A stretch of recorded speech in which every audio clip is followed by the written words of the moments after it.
Olá, família Pax, mais uma vez ao vivo aqui com vocês, hoje conversando com o nosso querido Alexandre Garzeri. Hoje ele fala sobre o priorado secreto. Vamos aprender? Ele é autor da Madras, ele é mestre místico, estudioso, palestrante, sabe tudo sobre as escolas iniciáticas. E vamos então convidar aqui o nosso querido Alexandre Garzeri para estar conversando com a gente nessa tarde. Afinal, é inverno, né? Mas não vejo a hora da primavera chegar. Será que ela está chegando ou é só ilusão? E aí, Ale, tudo bom? Olá, Carmen, como é que você Chega mais está? para cá, tudo jóia? Você está bem em cima Você da quer, cruz. você quer ver essa cruz aqui, né? Ou é melhor você virar a câmera, na realidade. Não, que eu sempre tenho o hábito de deixar metade do símbolo oculto, que aí aumenta o mistério. Ah, bom, então tá legal. É, Então, por isso que às vezes eu fico até aqui então vamos ocultando manter o ela, mistério, desfoco um que, pouquinho. aliás, quero aprender sobre esse É, mas priorado secreto. aqui é uma cruz conhecida, né? A É, cruz é um dos modelos de cruzes dos Cavaleiros Templários, né? E é um sim, fundo muito bom. legal, porque isso tem a ver com a Idade Média, se bem que do priorado a gente vai falar já já, mas antes de mais nada, aquele boa tarde para você, para os amigos e amigas da Valeu. Pax, neste retorno a essa maravilhosa era glacial que estamos todos passando. E E antes de põe prosseguir, glacial nisso. Hoje está muito frio, tá, gente. tá. Antes de prosseguir, mandar um abração para todos os amigos e amigas, para os sobrinhos da Ordem Demolei, que este final de semana estiveram Sim. conosco na Pax Universal, para o Despertar da Primavera. Foi maravilhoso, auspicioso, abençoado. Então, meu grande abraço aí a todos os amigos e amigas que estiveram conosco nessa celebração. Amém. Então, pois é, eu até ia também te agradecer, porque estava maravilhoso, estava uma delícia, e você, como sempre, né, dando um banho de conhecimento, o pessoal amou, eles querem mais, né? Mais rituais, quando der. A gente vai, estamos reabrindo a Pax aos poucos, né? Não tem a menor pressa, porque infelizmente ainda existe a pandemia e precisamos nos cuidar. Tanto que dentro da Pax é obrigatória a utilização de máscara. Não me importa o que está acontecendo no planeta, mas lá dentro é máscara. Nós temos o nosso mundo à parte lá da chama violeta, certo? Mas obrigada, Ale, pela amizade, pela sua competência, por toda a sua sabedoria. E está com a gente na Pax há mais de 30 anos. Foi muito legal, principalmente porque primavera é um momento de transformação muito positivo e que traz muitas bênçãos. E foi legal ver a garotada engajada, né, nesse processo ritualístico. Isso é muito importante. É E para você importante. que perdeu, família Pax, está gravado, é gratuitamente, você só acessa, é gratuito o link e assiste a vivência do Alexandre das nossas mídias sociais. Está no YouTube, está no Instagram e está no Face. É isso aí, perfeito, maravilha. Então, hoje, Carmen, a gente vai falar de um tema que acredito que, entre vários temas misteriosos, o tema de hoje, o priorado Ah, secreto, é um dos mais misteriosos e até de certa maneira um pouco polêmicos que nós já abordamos aqui. É meio impossível, porque depois quem ouviu aquele nosso tema, né, o mistério de Lalibela, fala: poxa vida, mas será que tem algo mais misterioso que aquilo? Não é, tenham dúvida, porque eu sempre comento com a Carmen, o que a gente conhece do nosso planeta é muito pouco. é Existem verdade. coisas que as pessoas não fazem ideia, né, que É. ocorrem.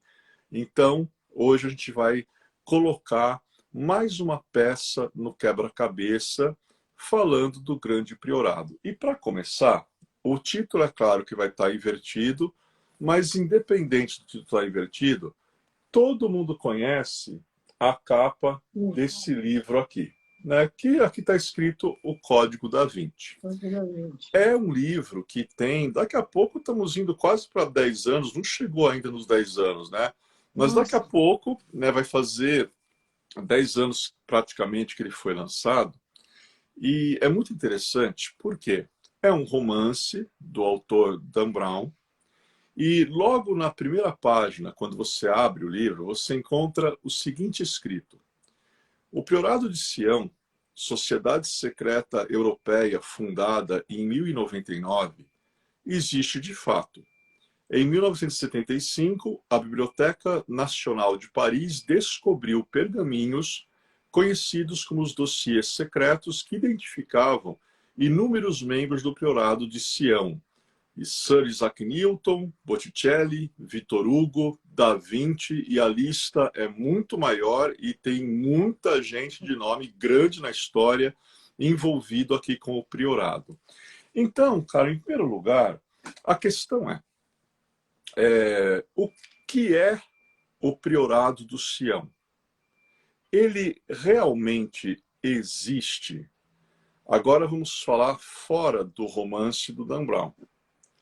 Dan Brown é um autor que, para escrever o Código da Vinci, ele se baseou em livros que não tem nada a ver com romance, até foram livros escritos, né, pela BBC, escritos por jornalistas, muito antes dele lançar esse romance, que foi um sucesso mundial, até virou filme. Lá com o Tom Hanks, que faz o professor Robert Langdon, que vai tentar decifrar o mistério do Código da Vinci e coisa e tal. Essa parte, evidentemente, é o romance, né? Mas os livros que o Dan Brown se baseou são anteriores, em questão de décadas anteriores, né, ao lançamento do romance, que ele só pôde escrever porque ele leu esses livros que não tinham nada de romance. Aí ele usou a imaginação, a criatividade, é um excelente autor e escreveu o livro dele. Até aí tudo bem. É o que um bom autor romancista consegue fazer, às vezes se apropriando de certos fatos históricos, mas que pertencem a uma história que ela é oculta, uma história não oficial, então não vem à tona. Quando a gente fala sobre o priorado do Sião, ou Le Prieuré de Sion, do que nós estamos falando? Bom, para responder essa questão, eu mandei uma série de imagens no Teuai Arcanum, estão aí, todinhas Estou ligando, acumuladas. esqueci. Isso, estão aí acumuladas no Teuai Arcanum. É Mas o frio que está congelando meus neurônios, está entendeu? Isso que congelando. você mandou agora há pouco. Então, enquanto vai aquecendo os duendes aí do celular, né, para eles trabalharem, a gente vai começando a contar uma história um pouco diferente, que tem início, para nós entendermos o que é o Priorado do Sião. Essa história tem início no ano de 1096. O que está ocorrendo este ano? O Papa Urbano II, ele conclama a Europa toda para marcharem rumo à Terra Santa, marcharem rumo a Jerusalém para uma cruzada, cujo objetivo era libertar os locais que Jesus passou, locais que eram importantes para o cristianismo, do jugo lá, do domínio dos infiéis, né? Como o Papa considerava as pessoas que viviam lá naquela época, o Papa Urbano II. A cruzada, na verdade, a gente sabe que o objetivo real da cruzada não era esse, não era libertar a Terra Santa. O objetivo real era encontrar rotas de especiarias, né? Inclusive ampliar terras, ampliar domínios, que naquela época era muito importante. Infelizmente, houve até tráfico de escravos, né? Esse era um outro objetivo da cruzada. Então, por detrás desse discurso divino, vamos libertar a Terra Santa, haviam interesses bem humanos e não muito nobres, por assim dizer, e isso levou à cruzada, que ela começa em 1096, e no ano de 1099 acontece o quê? Aquele exército cruzado que havia chegado à Terra Santa, sitiaram Jerusalém. Em 1099, eles conseguem derrubar uma parte da muralha e entram. E quando eles entraram, Carmen, o que se viu foi literalmente um horror. Porque eles mataram judeus, muçulmanos, sarracenos, inclusive cristãos europeus que viviam em Jerusalém. Então foi realmente um dia terrível, mas aí surge um personagem emblemático na história, cujo nome é Geoffroy de Balian. né, que eu te mandei aí a ilustração dele, às vezes falam, né, Godofredo de Bouillons, mas a origem é Geoffroy de Bouillon. O nome dele é um nobre francês que ele foi junto com o exército cruzado. Só que aí tem um detalhe. Ele está assistindo aquela muralha cair e do lado dele está o irmão de sangue chamado Balduíno. Só que tanto o Geoffroy de Bouillon quanto o Balduíno eram extremamente ricos, eles eram extremamente poderosos. Tanto é que o Geoffroy levou para lá o exército particular dele e o Balduíno também levou um exército particular, para a gente entender como eles tinham poder, como eles tinham influência. Porque você imagina, Carmen, quanto ouro naquela época vai para você manter um exército particular seu. Né? Então ele Sim, podia claro. falar, esse exército é meu. Eu estou aqui, eu vim na cruzada, mas eu não estou com esses cruzados, eu não estou com eles. Eu vim porque quis vir e eu trouxe o meu exército, que responde somente a mim. E aí ocorre uma coisa estranha. Enquanto os cruzados estão fazendo lá o massacre, Geoffroy de Bouillon, junto com 50 cavaleiros completamente armados do exército dele, a cavalo, entram em Jerusalém. E quando eles entram, é muito curioso, porque eles não vão matando ninguém, muito pelo contrário, eles vão desviando a cavalo de toda aquela barbaridade que está ocorrendo, porque para o Geoffroy de Bouillon era muito importante chegar em um local em Jerusalém que era a Igreja do Santo Sepulcro. Existe até hoje, evidentemente, a Igreja do Santo Sepulcro lá. Quando ele chega na igreja, ele cerca a igreja com os 50 cavaleiros e ele diz: a partir deste momento, com vocês, eu estou fundando a Ordem Equestre dos Cavaleiros do Santo Sepulcro de Jerusalém. Então, em 1099, ele funda esta ordem com ordens expressas. Não permitam com que nenhum destes cruzados entre na Igreja do Santo Sepulcro. Agora, a minha questão é a seguinte: por que para ele era tão importante proteger este local? Ele deu ordens muito sérias. Ele falou Sim. para os cavaleiros do Santo Sepulcro, caso algum cruzado tentasse entrar na igreja, a ordem era executar. Eles não deveriam deixar nenhum dos cruzados entrarem na igreja. Então nós Sim. entendemos que havia algo muito importante para ser protegido dentro dessa igreja do Santo Sepulcro, que eles não queriam que caísse nas mãos de qualquer um, nem mesmo do Vaticano na época.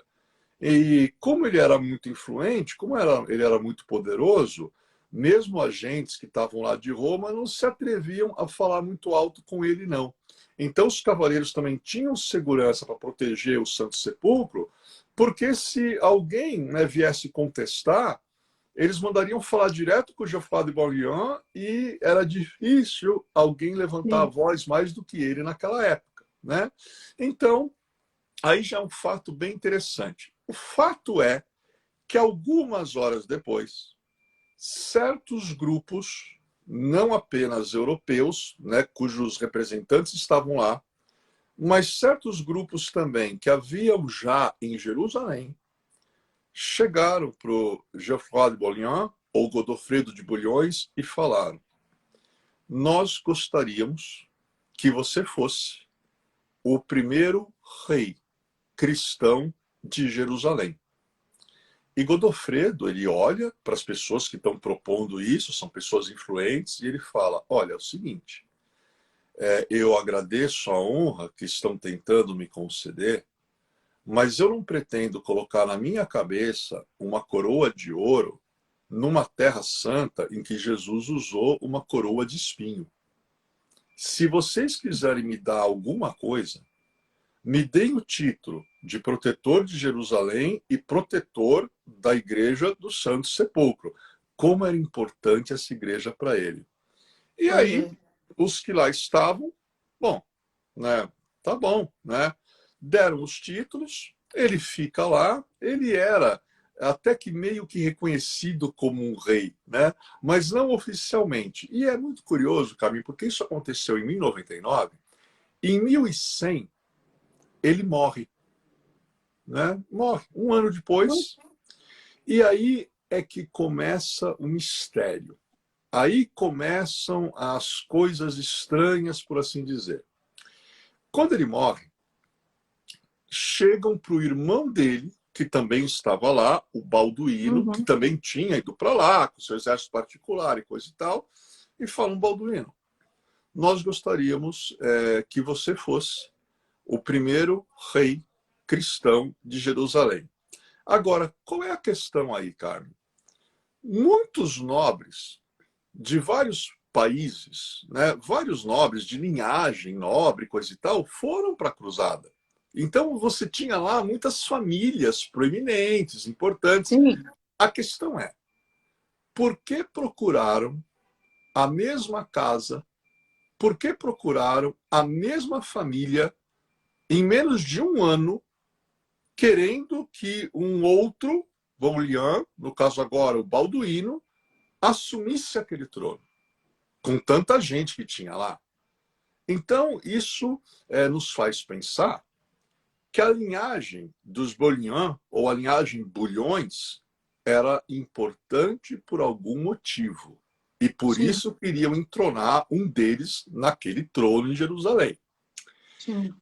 Para a gente entender o que está acontecendo, a gente tem que sair de 1096, agora vamos começar a brincar de túnel do tempo, e nós temos que voltar para o ano de 1070.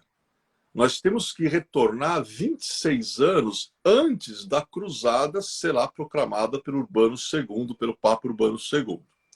O que aconteceu em 1070? Para a gente entender como essa família era muito diferente.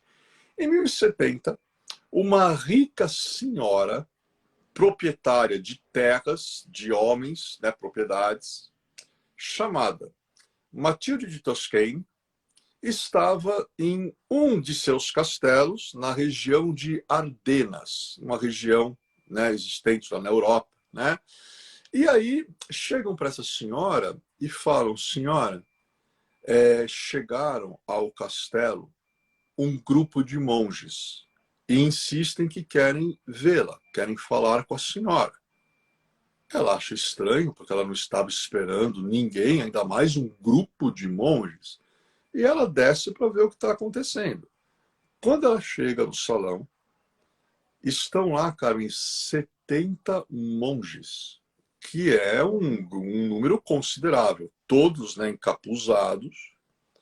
E ela, o que eu posso auxiliá-los? Alguma oferta? Algo que eu posso fazer por vocês?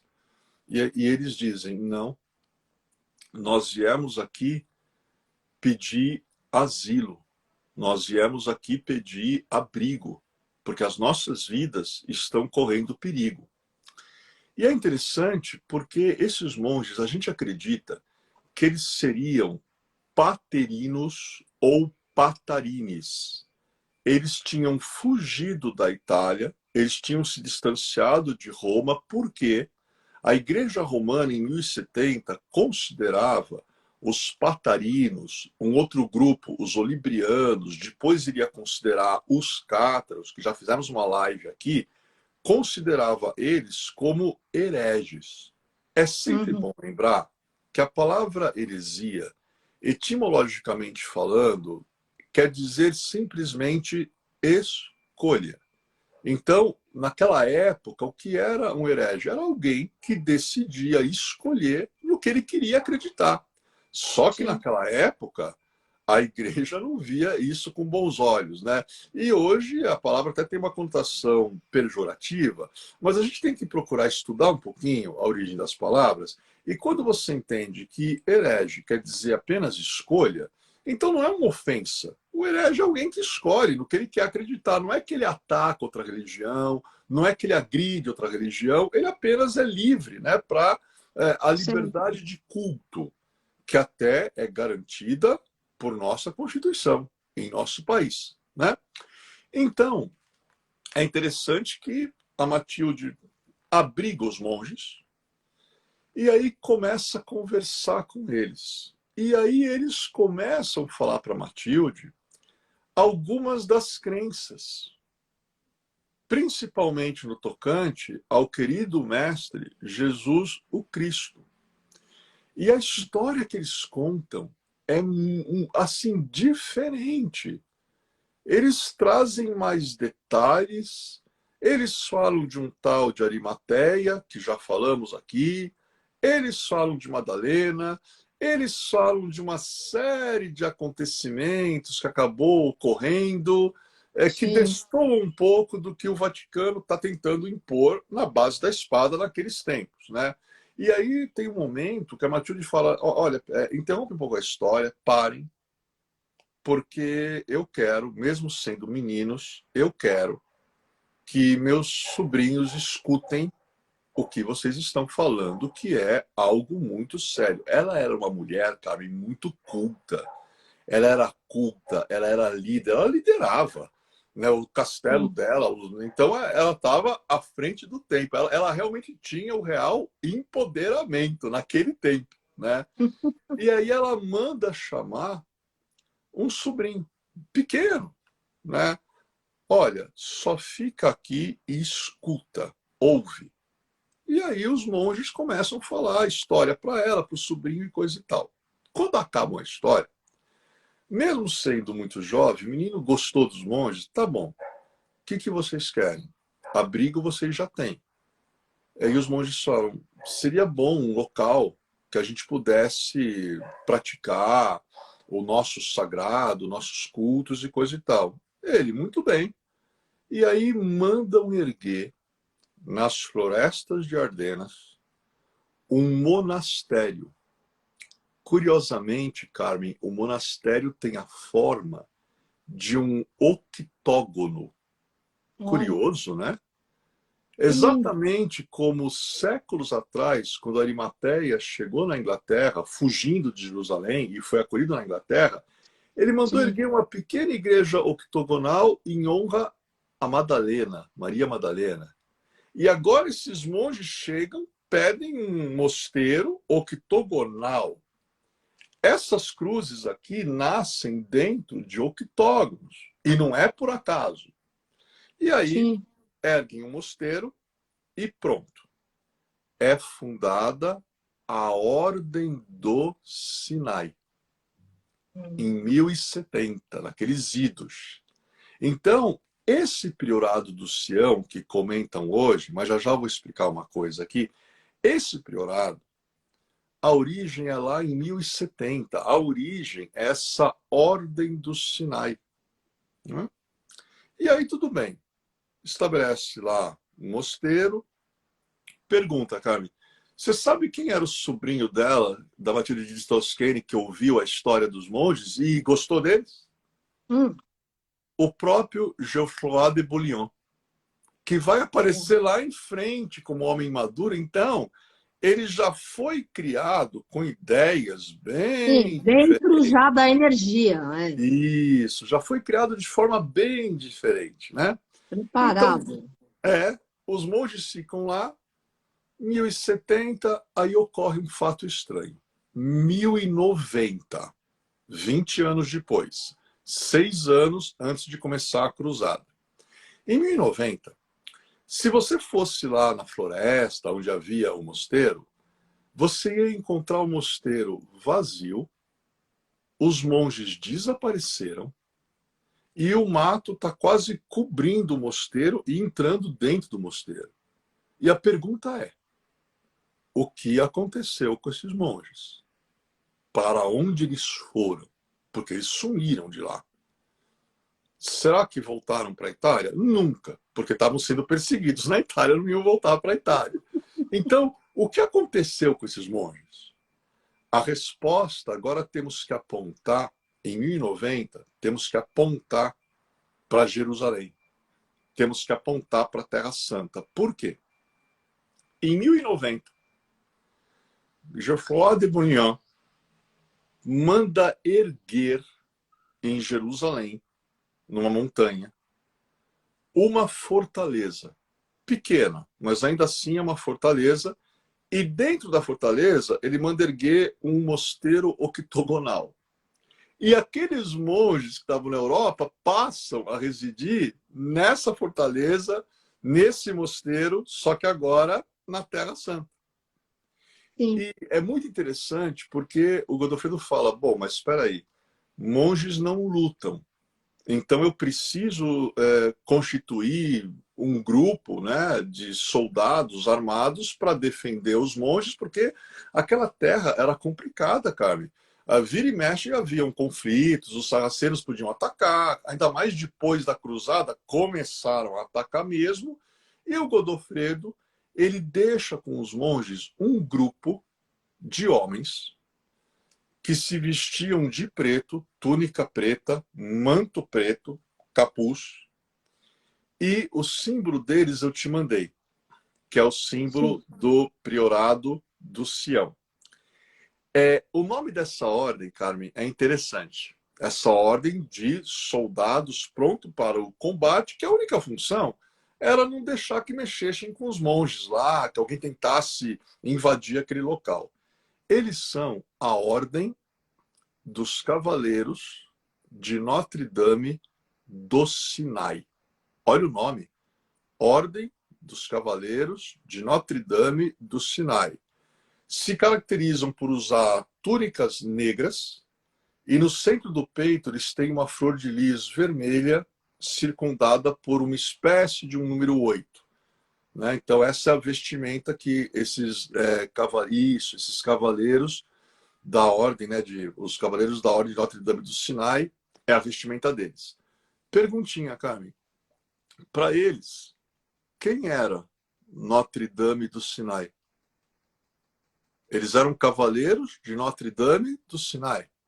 Mas quem é a nossa dama? Quem é a Nossa Senhora do Sinai?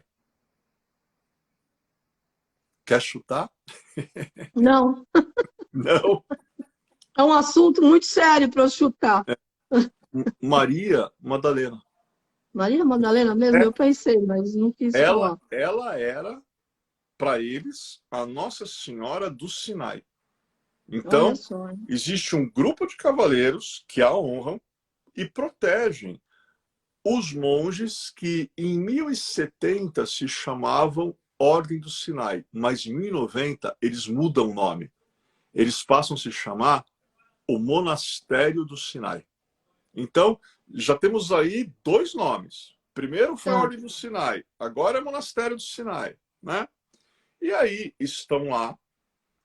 Em 1096 começam as cruzadas. Ainda bem que os soldados estão lá para protegê-los, mas nunca foram incomodados, né? Também não incomodavam ninguém, né? E aí ocorre uma coisa interessante. Por quê? Quando, nesse período da cruzada, as coisas vão apenas piorando, né? A cada ano que passa, tem um momento em que, no ano, segundo a história oficial, no ano de 1118, aparecem em Jerusalém 9 cavaleiros chefiados por Hugues de Payam, que prometem proteger as rotas que levam para Jerusalém. É a Ordem dos Pobres Cavaleiros de Cristo e do Templo de Salomão, os famosos templários que todo mundo conhece. Agora, Carmen, tem um detalhe curioso. A história só melhora. Algumas fontes da tradição esotérica ocidental dizem que o mesmo grão-mestre da Ordem dos Templários era o mesmo grão-mestre do Monastério do Sinai. É Hum, engraçado isso. Então a gente vê que as duas ordens, de certa maneira, elas tinham uma comunhão. O que não é de achar tão estranho, porque os templários, a maioria originária do sul da França, andavam muito com os cátaros, que era um outro grupo, que tinha uma história diferente sobre Jesus, o Cristo e coisa e tal. Então, a gente começa a entender que existiu aí uma aproximação, até uma fusão.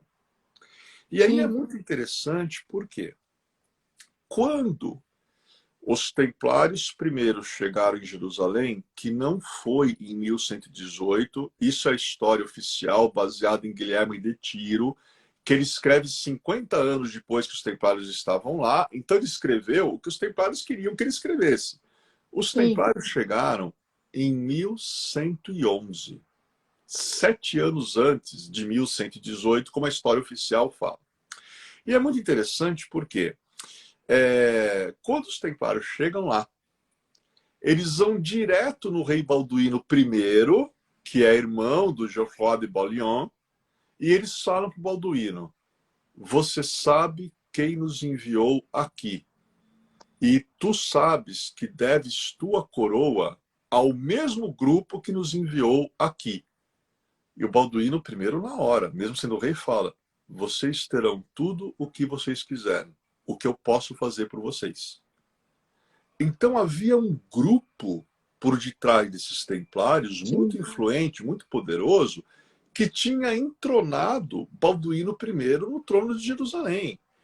E nas histórias que esse grupo, que a gente sabe que é o Monastério do Sinai, que em primeiro momento se chamou Ordem do Sinai, a história que eles contaram para os Bouillon, e alguns membros daquela família confirmaram, dizia que eles tinham sangue, eles tinham em francês, eles tinham um sang-réel. Esse termo sang-réel, se você junta, vira sang-réel, e se você vai ainda aportuguesando, vira sangraal, e isso acaba chegando em santo graal. Então, para essa ordem do Sinai, para esse monastério, não era uma taça, era uma linhagem sanguínea. E acreditava-se que os Bouillon descendiam dessa linhagem. Por isso quiseram entronar dois membros da mesma família num curto espaço de tempo naquele trono. E o Tá. segundo que entronaram, quando os pobres cavaleiros de Cristo do Templo de Salomão chegam lá, só faltou, apesar de ser o rei, né? Só faltou curvar a cabeça perante os 9. O que vocês quiserem, eu estou à disposição. O que eu posso fazer por vocês? Então aí a gente vê mistério envolvendo a Ordem Equestre do Sepulcro, envolvendo o Monastério do Sinai, envolvendo os Templários, mistérios daquela Jerusalém, né? E tudo foi caminhando nessa toada, até que, no ano de 1188, meu pai falava, cara, eu imagino o tamanho do chip que eu aletei no cérebro dele para guardar essas datas todas, esses nomes.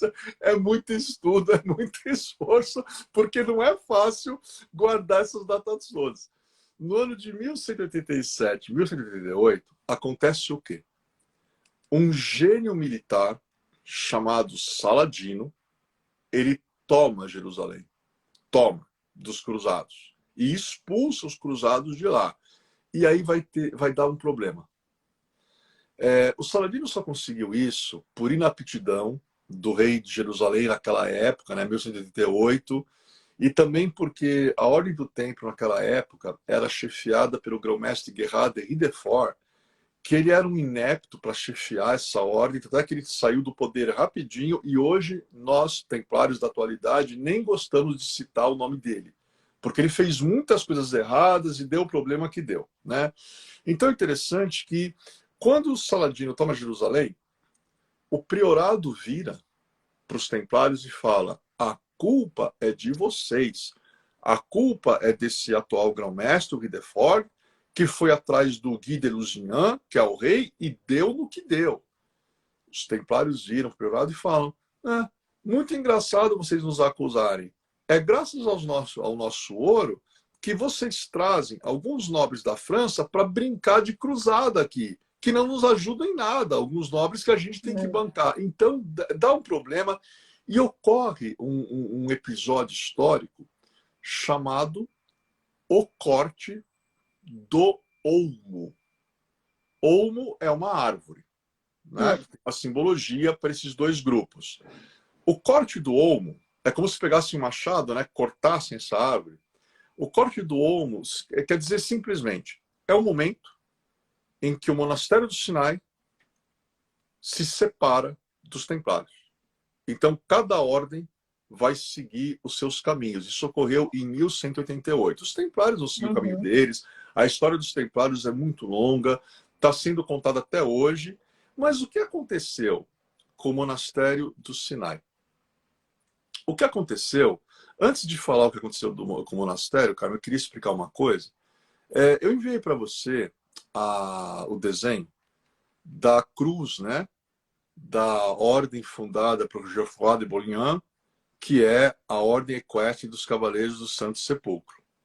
No início, eles usavam um manto branco, essa cruz do lado esquerdo e essa cruz no centro do peito deles. Isso. Depois de um tempo, em Jerusalém, para não confundir com outras ordens de manto branco e cruz vermelha, eles passaram a usar manto azul e essa cruz ficou bege clara.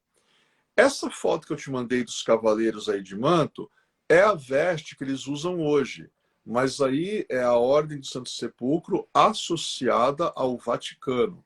E ela tem muita influência ainda hoje, né, em Roma e coisa e tal. É uma ordem que existe, mas existe esta ordem que, na verdade, sempre esteve associada ao Vaticano, mas também tem uma outra linha de Ordem do Sepulcro que ela é mais gnóstica, ela não tem tanta comunicação assim com Roma, né?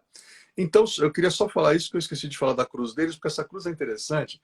Essa cruz, ela fazia parte do brasão de família do Geoffroy de Balian, quer dizer, de todos os bulhões, né? Agora, o que significa essa cruz? Você contou aí, Carmen, quantas cruzes tem aí? 5, mais? Tem 5. E você 5. sabe o que significa para Não, eles? o que significa? Simboliza os 5 pontos no qual o Mestre Jesus o Cristo foi ferido na cruz.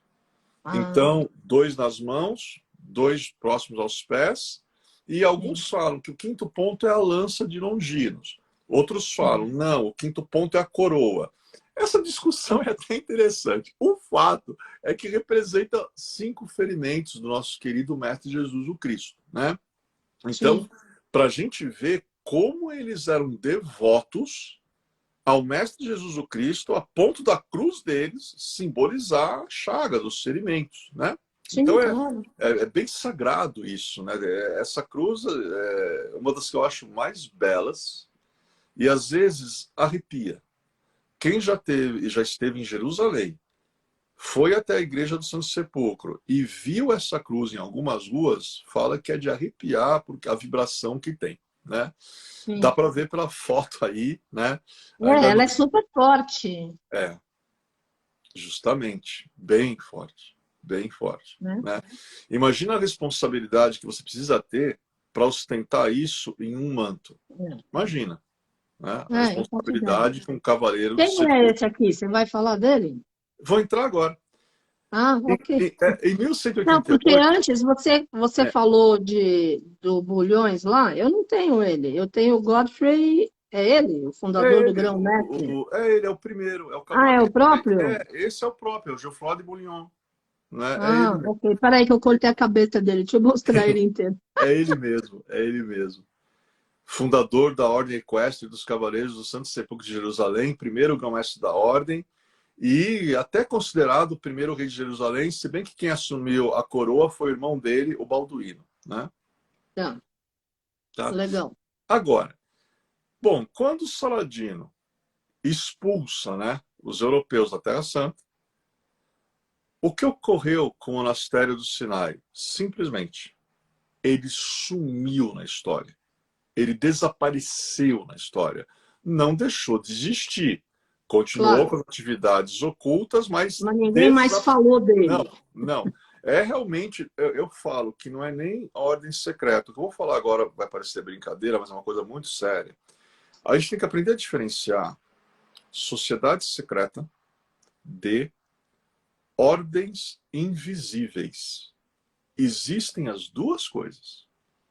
Só que as sociedades secretas, por mais que sejam discretas no seu comportamento, você não tenha como saber o que se passa lá dentro, a não ser que você for iniciado. Às vezes você em algumas ruas vê alguns templos, você imagina que alguma coisa ocorra lá dentro.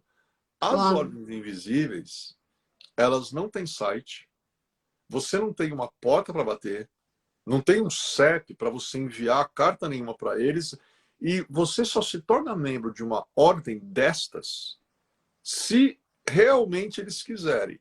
E a condição para permanecer lá dentro é nunca nem pronunciar o nome dessas ordens, que somente são conhecidas pelos seus membros, né? Então, o priorado, o monastério dos Sinais se tornou isso. Ele some, né? Até que, em 1960, olha o pulo. A gente estava em 1188, estamos agora em 1960. 900. Surge na França um misterioso Monsieur Pierre Plantot. E, Carmen, ele é um personagem que você não tem ideia. Sabe aquelas pessoas que a gente fala que pintaram e bordaram na história? Então, o Uhum. Monsieur Pierre Plantot é uma dessas pessoas. Ele aprontou tanto, Karen, tanto, que ele foi levado até a justiça uma época na França. Alguns diziam que na época da Segunda Guerra Mundial ele era um espião. Agora, realmente, ele era um editor. Ele sempre trabalhou como editor, escrevia também de revistas que falavam Uhum. de temas ocultos, sobrenaturais, espirituais. E tem um momento que esse Pierre Plantot, ele dá uma declaração.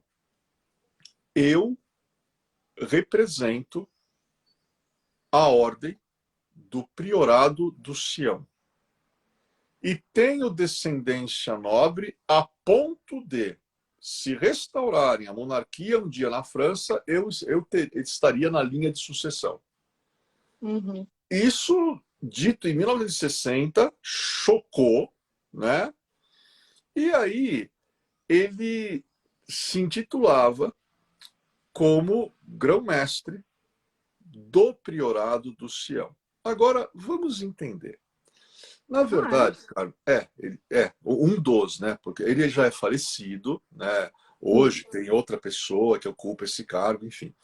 É interessante porque o que eu acredito é que o Pierre Plantot, ele era excelente, excelente em criar ilusões, em criar disfarces para atrair atenção para outro lado, a fim de que as pessoas, em verdade, não olhassem o que o priorado do Sião estava fazendo. Então, é como se ele fosse um testa de ferro.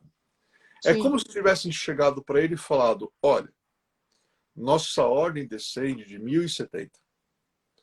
Nós vamos agora, em 1960, nós vamos renascer com outro nome. O nome não vai ser Ordem do Sinai, o nome não vai ser Monastério do Sinai, o nome vai ser Priorado do Sião. E precisamos que você apareça em público, porque ninguém aqui vai aparecer. Então Claro. precisamos que você apareça, gere certas informações, até dito, né, que algumas informações que falam da lista dos grãos-mestres do priorado do Sião, que falam até daquela linhagem, Jesus Madalena, foram criadas por ele e ele mesmo colocou na Biblioteca Nacional da França. Claro, Carmen, de propósito. Porque enquanto as pessoas ficam concentradas nisso, o Uhum. priorado oculto poderia fazer o que tinha que fazer. Então, Sim, na claro. verdade, eu o vejo como alguém, e ele, por livre e espontânea vontade, se sujeitou, até ele teve problemas com a justiça, mas eu vejo ele como alguém cumprindo um plano de Uhum. algo que estava por detrás dele e que apenas ele poderia cumprir, né? Então, é Claro. uma figura muito misteriosa, é uma figura muito polêmica, né? E a curiosidade é que ele já é falecido, Hoje, a gente tem um outro senhor na França que coordena o Priorado do Sião? Não. Por que não? Porque aí está uma das coisas mais interessantes, Carmen, sobre o priorado secreto, sobre essa ordem. E o que é essa coisa interessante? Eles frequentemente mudam o nome. Na época em que o Dan Brown escreveu o Código da Vinci, que ele coloca, né, no Código da Vinci o nome Priorado do Sião, o priorado já não se chamava Priorado do Sião há muito tempo. Se Entendi. você me perguntar qual é o nome que eles têm hoje, eu não tenho a menor ideia. A Sim. menor ideia. Mas não é mais este. Porque, na Aham. verdade, os nomes que a gente conhece desta ordem, a gente só tem acesso aos nomes quando eles já estão usando 2, 3 nomes Outro diferentes nome. à frente. E quando É, mudaram, né? é. E aí as pessoas perguntam, tá, tudo bem. Mas o que, que o Priorado do Sião faz no mundo? Existem. Resposta, sim, existem. Sim. São influentes? Até um certo ponto, em algumas regiões da Europa, são bem influentes.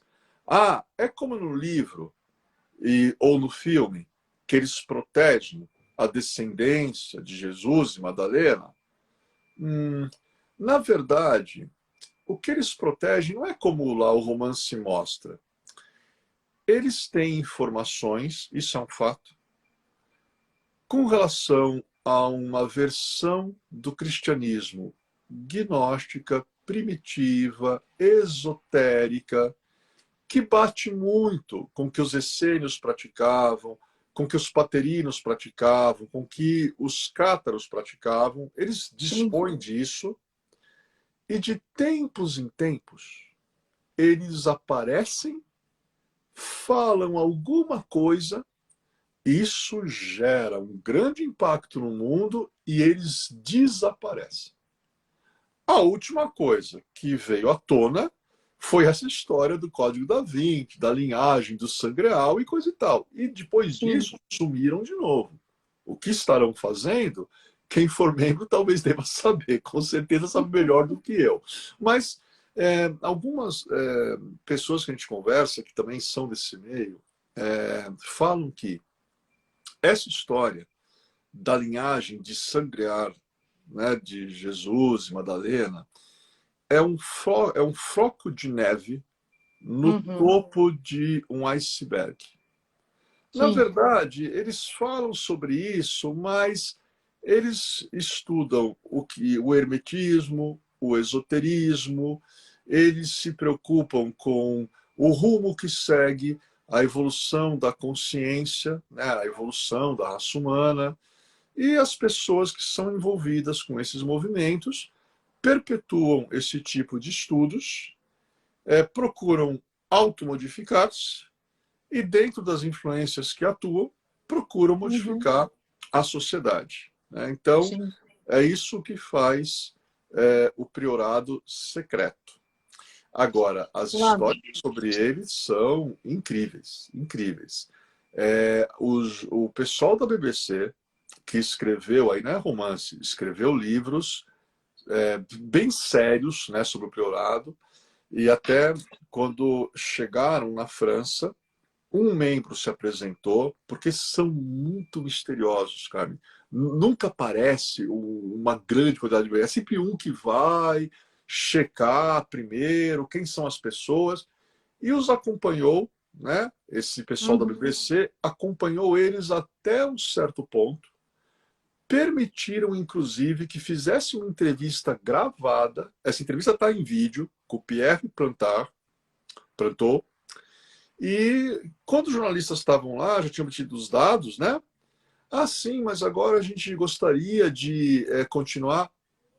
Esse membro que acompanhava os jornalistas vira e fala: não, agora vocês entram no avião, vocês voltam para a Inglaterra e acaba por aqui. Daqui por diante, vocês não terão acesso a mais nenhuma informação e eu vos advirto, não tentem obter.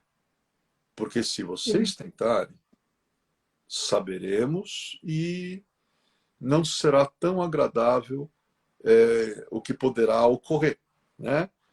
E os jornalistas pegam e, tranquilo, voltam, escrevem um livro, publicam. Na época foi um sucesso também, coisa e tal. Mas chegaram até este aviso: não tentem ir adiante. Isso quer dizer o seguinte: que você falar sobre até um certo ponto que eles estavam Uhum. permitindo, né, como nunca tinham permitido para nenhum grupo expor isso de maneira mais aberta, tudo bem. Agora, tem outras coisas que na hora que eles querem, na hora que eles decidem, vem à tona. E que ninguém tente correr atrás antes da hora, né? Então Claro. isso fica bem claro pelo aviso que esse pessoal da BBC recebeu, né? E Sim, os autores do livro, que são 3, receberam também, né? E é claro que o claro. Dan Brown, para ter publicado o seu romance, no caso do Dan Brown é um romance, claro que ele também deve ter sabido como se conduzir, até que ponto ele poderia falar, porque também não é alguém que iria querer problemas para si mesmo, né? É Então, lógico, sem dúvida. essa é a história do priorado secreto, né? Muito legal. Olha aí, família Pax, estamos conversando com o Alexandre Garzeri, ele que sabe tudo sobre as escolas iniciáticas, esteve com a gente na Pax fazendo um ritual de preparação para a primavera. Você pode assistir o ritual gratuito nas nossas redes sociais, para que você também possa preparar a sua primavera, né? Esse momento tão forte. Adorei. Então, hoje aprendemos sobre o priorado secreto. Amanhã eu estou aqui às 5 horas com a querida Célia de Marco. Ela vai fazer leitura de oráculos para a primavera, já que a gente está se preparando para a primavera, é gratuito. Em 5 horas, todo mundo aí. Ale, você tem 6 minutos e meio. Ah, legal. 6 minutos e meio é bom, né? Eu acho que nesses 6 minutos e meio, Carmen, algum amigo ou amiga tem alguma pergunta? Se bem que eu acho que as pessoas devem estar com a cabeça rodando, né? Depois dessa É, história. adoro, porque você adora mistério e aí você sempre traz luz no mistério, o que é importante, né? E o mais legal é que você adora tudo isso, conhece muito e faz a ligação dos pontos, né? É bárbaro. Sim, As tuas lives a gente tem que ouvir várias vezes, né? Não dá para você guardar tudo numa vez só. É sim, sim. simplesmente, realmente muita coisa. O pessoal está agradecendo o seu trabalho de luz. Olha aí, alguém tem uma pergunta para o Alexandre Garzelli, família Pax? Vamos lá? Enquanto não tem pergunta, você quer falar alguma coisa? Quero, Então, eu vou essa história de falando. mudar o nome do priorado é inteligente, claro, porque afinal, né, Sim, fica tudo bem misterioso e bem secreto mesmo. é uma estratégia, né? É. E é muito interessante que quando o Monsieur Pierre Rantou, ele concede a entrevista, né, gravada em vídeo, e perguntam para ele: tá, vocês falam de guardar certos segredos sobre Jesus o Cristo, mas onde estariam esses segredos hoje? Estão com vocês? E ele fica um momento parado, ele olha para a câmera de um jeito. É uma artista, cara, é uma figura. Mas a gente vê que ele está apreensivo no vídeo. E ele fala: o mistério está em René-le-Château, que é uma cidade do sul da França. Aí falam: na cidade? Não, não apenas na cidade. Vocês estão pensando em um tesouro secreto a ser encontrado? Não, não, não. O mistério está ao redor de toda a René-le-Château. Aquela região toda, ao redor da cidade, sim, lá existem mistérios. Aí perguntam, Monsieur perguntou, que mistérios são esses? Mistérios. Mistérios. Mistério. É uma figura Fica assim. no mistério, Zé. Ó, tem várias perguntas. Tem algum livro para iniciar os estudos do priorado? Hum, Sobre a Maria Madalena no Monte Sinai? E qual o objetivo desses estudos? Peraí. Qual o objetivo deles para a humanidade? São as 3 perguntas que tem aqui. começando pela última, né? Como eu falei, é um grupo reservado. As pessoas que são chamadas para participar disso, o objetivo não destoa muito de outros grupos. Autoconhecimento, evolução de consciência, né? Estudos de várias temáticas herméticas, esotéricas, alquímicas, eles estão envolvidos com esse Uhum. tipo de assunto também, né? Um livro interessante é o Santo Grau e a Linhagem Sagrada, né, que é inclusive o livro desses três, né, autores que eu citei, né, que o Dan Brown ele aproveitou tudo que estava nesse livro para, né, falar sobre, para constituir o Código da Vinci dele. E livro sobre Madalena, existem vários. Tem um que se chama Madalena, a Mulher do Vaso de Alabastro, se eu não me engano, né? Mas é um título próximo do que eu acabei de pronunciar agora. Madalena, a Mulher do Vaso de Alabastro, que é bem interessante, né?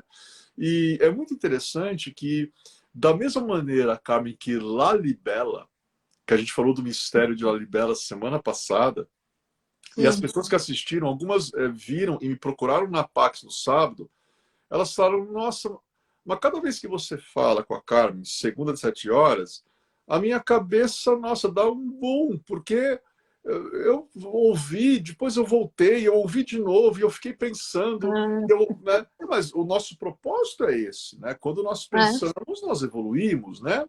Mas da mesma claro. maneira que existe o mistério de Lalibela, essa É, cidade, Carmen, René-le-Château, no sul da França, sim, você não tem ideia do que existe lá.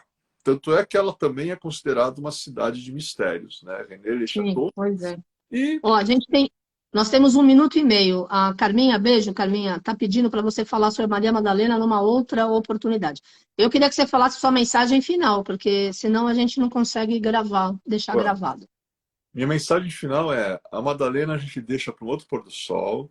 E na minha mensagem final é o seguinte: é no estudo dos mistérios que encontramos as mais belas experiências.